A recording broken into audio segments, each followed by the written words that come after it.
If Jesus is really God, then how could he say, "No one knows the day or the hour, not even the Son, but only the Father"? Mark 13:32. Doesn't that prove he's not God? Actually, that verse proves just how real his humility was. You gotta remember what Philippians 2:6-8 says. Though he was in the form of God, he did not count equality with God something to cling to. Instead, he emptied himself, taking the form of a servant, being made in human likeness. Jesus didn't stop being God, but he willingly veiled his glory. That means he chose to live under the limits of flesh. So when he said only the Father knows, it was because he was speaking from his human nature? Exactly, you have to discern between spirit and flesh. Isaiah 9:6 says the Son would be called Everlasting Father and Mighty God. So if the Son is the Father in flesh, then this not knowing wasn't from lack of divinity, it was from submission. But why would God ever put himself under limits? Because that's what love looks like. He humbled himself. He walked in obedience to his own law. Jesus is God stepping down into the dirt with us, fully divine, but fully submitted to the human experience. Hebrews 2:17, he had to be made like his brothers in every way. Even the language he used reflects the veil. When Jesus said, "The Father is greater than I," in John 14:28, he was speaking as the manifested Son, the servant in flesh.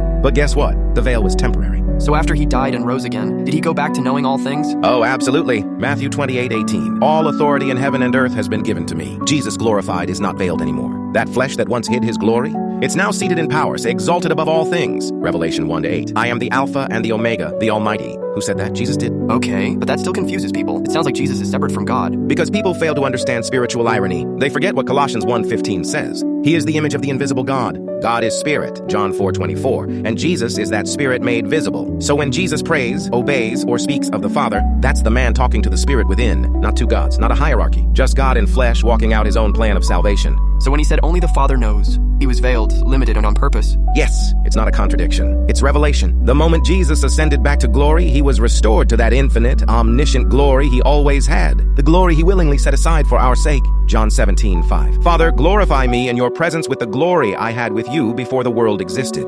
He knew the hour then. He knows it now. And one day he's coming back. And every eye will see that the one who was pierced is the Almighty. So why didn't Jesus know the day and hour? Because the veil of flesh was real, but now that veil is torn and seated at the right hand of power. Jesus isn't guessing the time. He's commanding the moment it arrives. One throne, one glory, one name above all names, Jesus Christ, the visible image of the invisible God. If they still don't see it, Jesus already said, "Blessed are your eyes, for they see, and your ears, for they hear." Matthew 13:16.